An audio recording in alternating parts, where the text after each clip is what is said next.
A paz do Senhor Jesus, mais uma vez estamos aqui para dar continuidade ao assunto sobre a teologia sistemática. Nós falamos no vídeo passado sobre a inspiração das Escrituras Sagradas, vimos algumas teorias falsas com relação a isso, vimos a teoria correta da inspiração. E hoje nós vamos dar continuidade falando sobre a harmonia e unidade das Escrituras Sagradas. Será que cada livro, tanto do Antigo Testamento como do Novo Testamento, eles se completam entre si? Eles se harmonizam a uma unidade?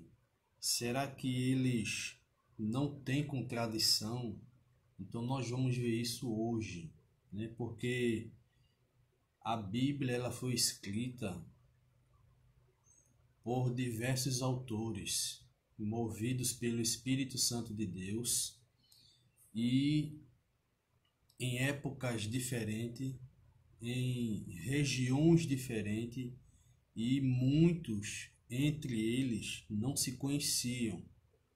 Mas a Bíblia, ela, independente de tudo isso, ela tem uma unidade de pensamento. Ela é única. Então, vamos ver hoje o que realmente traz a teologia sistemática com relação a isso, a essa harmonia e unidade nas Escrituras Sagradas, ok? Então, para nós não perdermos tempo, diz aqui assim: a existência da Bíblia até os nossos dias só pode ser explicada como um milagre singular.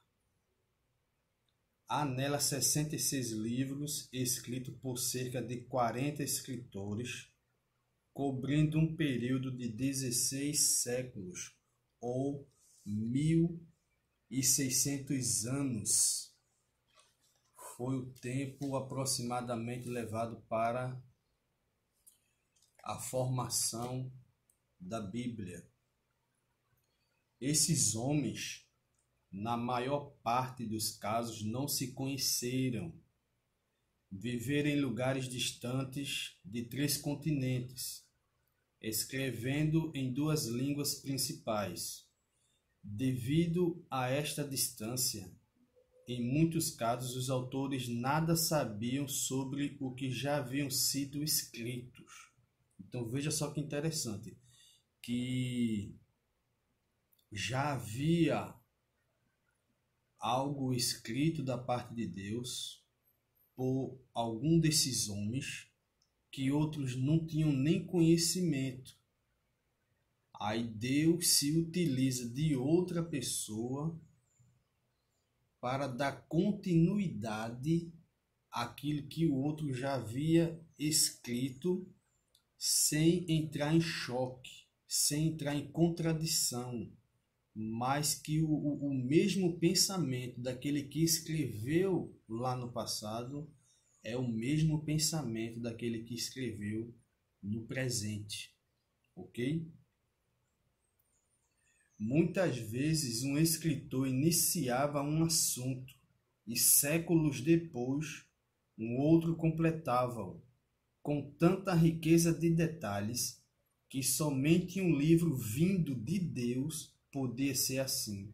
Uma obra humana em tais circunstâncias seria uma Babel indecifrável, que é o que nós sabemos, né? Que hoje há tantos livros com um determinado assunto, que um escreve sobre aquele assunto, o outro também vai escrever, já desmente aquele que escreveu, aí já entra numa contradição, aí então fica aquela coisa incompreensível, causando um choque na mente da pessoa. Mas a Bíblia ela é diferente. Você pode ler de Gênesis a Apocalipse, você vai ver que o pensamento é único, porque ela se completa entre si.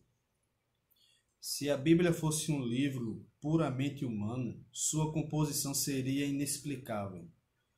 Suponhamos que 40 dos melhores escritores atuais do Brasil, providos de todos os meios necessários, fossem isolados uns dos outros, em situações diferentes, cada um com a missão de escrever uma obra sua. Se no final reuníssemos todas as obras, jamais teríamos um conjunto uniforme. Seria a pior miscelânea. Pois bem, imagine isto acontecendo nos antigos tempos em que a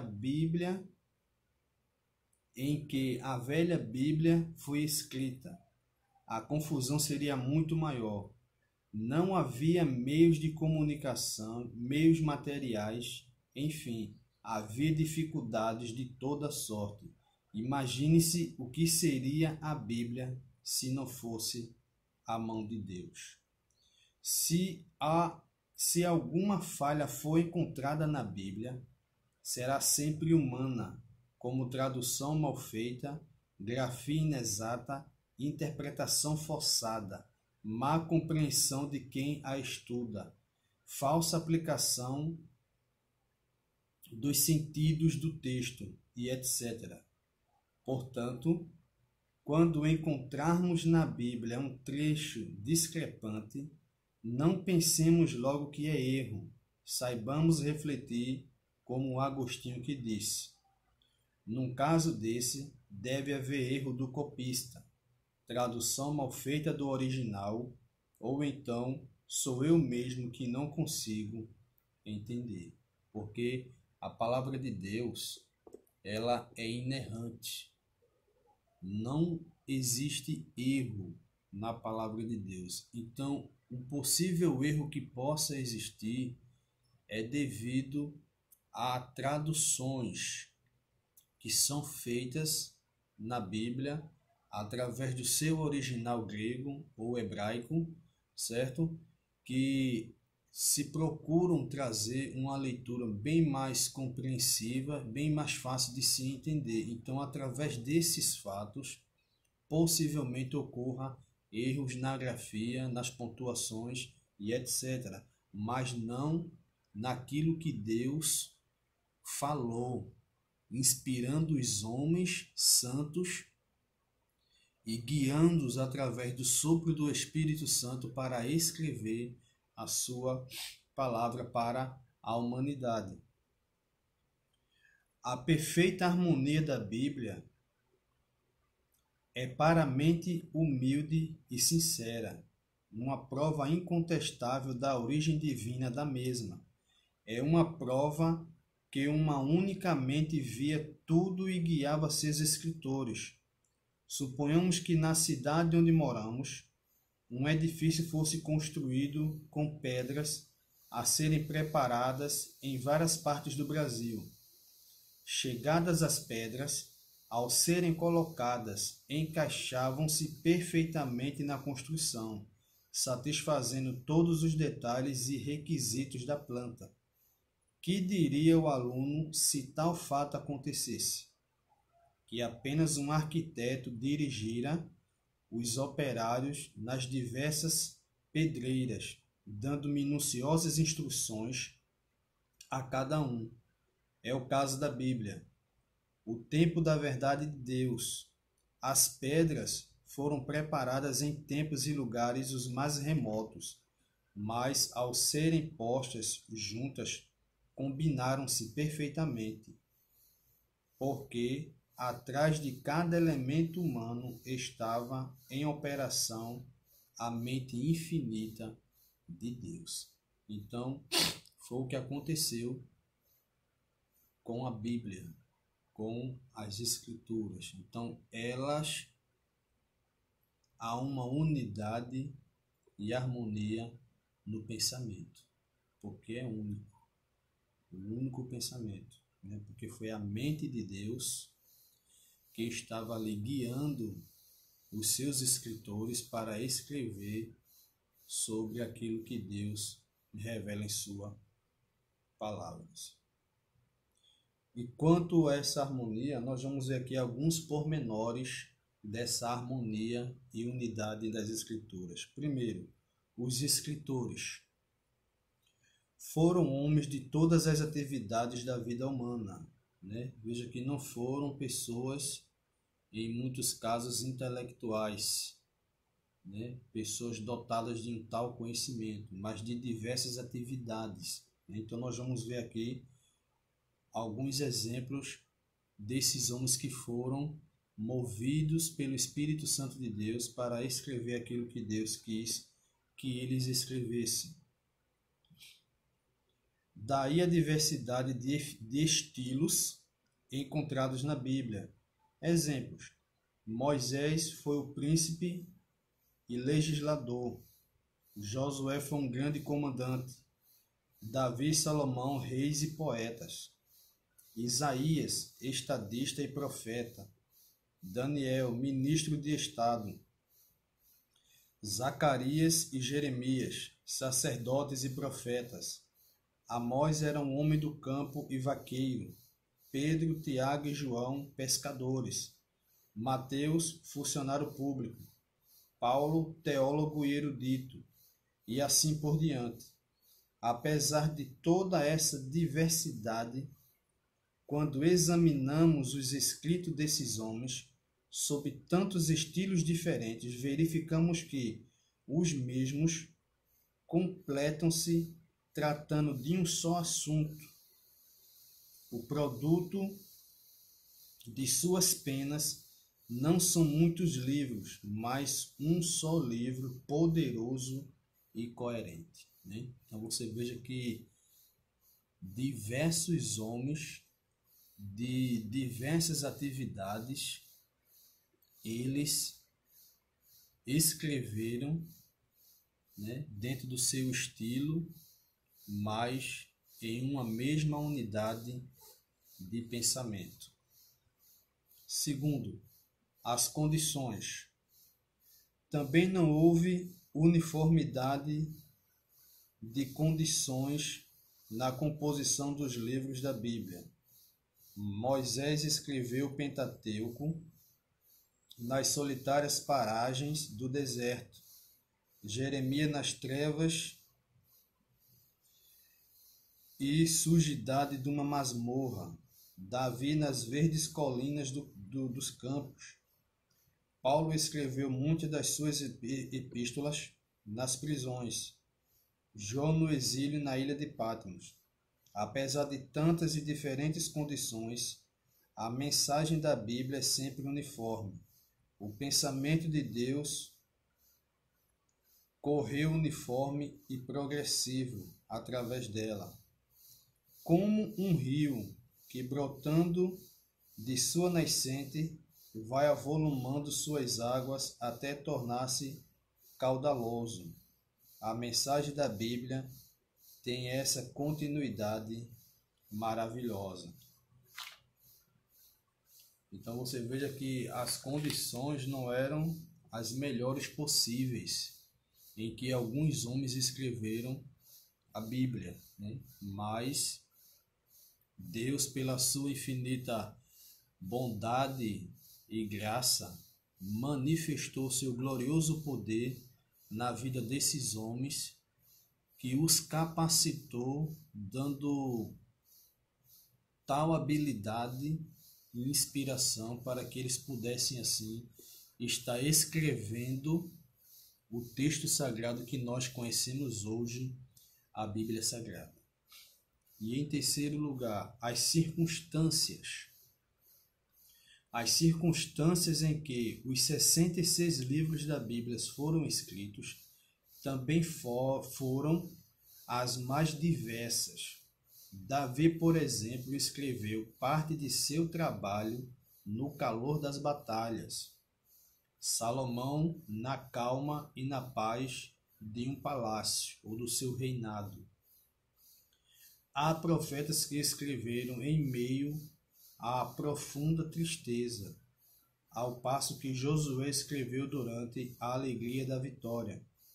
Apesar dessa pluralidade de condições, a Bíblia apresenta um só sistema de doutrinas, uma só mensagem de amor, um só meio de salvação. De Gênesis a Apocalipse, há uma só revelação, um só pensamento, um só propósito. Então você consegue perceber que a Bíblia ela não entra em contradição. Aquilo que aparentemente, muitas das vezes quando nós lemos alguns textos da Bíblia, que dá aquela aparência de contradição, não é contradição. O que nós precisamos entender e perceber diante disso aí é ler cuidadosamente o texto, ver, saber do que o texto está tratando, para que se possa fazer uma aplicação e ter um entendimento claro daquilo que o texto está dizendo, ok? Um exemplo. Quando a Bíblia diz que Deus não se arrepende, aí em outro lugar você vai ler dizendo que Deus se arrependeu. Aí será que a Bíblia está entrando em contradição com isso? Não. Nós precisamos entender o seu contexto, o que está se tratando verdadeiramente ali. Quando Deus se arrepende e quando Deus diz que não se arrepende. Ok? Porque o arrependimento de Deus é diferente do arrependimento humano. O arrependimento de Deus é uma mudança em relação àquilo que ele estaria para fazer se determinada pessoa continuasse agindo de forma contrária à vontade de Deus. Então, veja só, o camarada que desobedece aos mandamentos de Deus, vive na prática do pecado. Aí Deus adverte-o dizendo: se você permanecer nesse caminho mau, com essa perversidade, praticando essas coisas que abominam o Senhor enviará sobre você tal castigo, tal coisa. Mas se você decidir mudar de atitude, endireitar os caminhos, então o Senhor se arrependerá do mal que disse que faria. Ou seja, é uma mudança de atitude em relação à mudança causada pela conduta da pessoa que decidiu abandonar o seu pecado. Então não é um arrependimento de pesar, de tristeza, porque cometeu um erro. Não é. O nosso é assim. Quando nós cometemos um erro, quando nós pecamos, aí nos arrependemos. Meu Deus, o que foi que eu fiz? Agi dessa forma, não era para eu ter feito isso. Então, sabemos que aquele erro vai acarretar uma consequência na nossa vida. Mas em Deus é diferente. Deus não se arrepende de nada. É apenas uma mudança de ação da parte de Deus. É como um pai que está no seu trabalho e de repente a mãe liga: olha, o menino cometeu isso, fez isso, isso e isso. Aí o pai está certo de que quando chegar em casa vai pegar esse menino e vai dar uma pisa boa. Só que quando o pai chega em casa, o que é que acontece? A criança se aproxima do pai e diz: olha, pai, hoje eu cometi tal coisa, eu errei, sei que eu sou merecedor de sofrer o castigo que o Senhor tem para me dar. Então, pai, estou aqui, estou arrependido e tal. Então você veja que essa confissão da criança já vai gerar uma mudança de reação na vida daquele pai que já estava certo de que iria dar uma pisa no seu filho. Possivelmente ele não vai mais bater, mas vai conversar com o filho, vai mostrar ao filho as consequências que causa tal erro que ele cometeu e possivelmente o colocará em um castigo. Tirará alguma coisa que aquela criança gosta, mas você veja que já houve uma mudança de atitude, de ação que estava para acontecer, se caso não houvesse aquela confissão. Então, com Deus não é diferente. Então, quando o homem se chega arrependido na presença de Deus, aí Deus agora, em relação àquela atitude, ele vai agir favoravelmente àquela pessoa, lhe concedendo graça e misericórdia e perdoando o seu pecado. Então é assim que acontece. Então a Bíblia, ela não entra em contradição, não entra. Então aquilo que aparentemente eu pense que seja uma contradição, eu preciso tomar o devido cuidado em examinar o texto que eu estou lendo, para que a minha mente não possa entrar em um conflito, em uma confusão, achando que a Bíblia está se contradizendo, dizendo uma coisa aqui e ali na frente está dizendo outra. Isso não acontece, porque a palavra de Deus, ela é inerrante. A palavra de Deus, ela é inerrante, ela não tem erros, ela é infalível. Ela é a verdade absoluta da parte de Deus. Então, o erro que possivelmente possa conter na Bíblia é erro de copista, é erro de traduções, é erro de pontuações, ok? Então, que você possa estar tirando proveito dessa lição. Que Deus, ele ilumine a tua mente, ele traga clareza ao teu pensamento e que você seja enriquecido no conhecimento da graça de Deus. E que em nome de Jesus você possa estar adquirindo conhecimento através dessas pequenas lições sobre a teologia sistemática. Ok? Que Deus te abençoe. Se você ainda não é inscrito no meu canal, se inscreva no meu canal. Clica lá no sininho de notificações para estar recebendo mais vídeos. E compartilhe esse vídeo para que você possa estar ajudando o meu canal a crescer e que Deus assim ele possa te recompensar com ricas bênçãos do céu. Em nome de Jesus Cristo. Amém.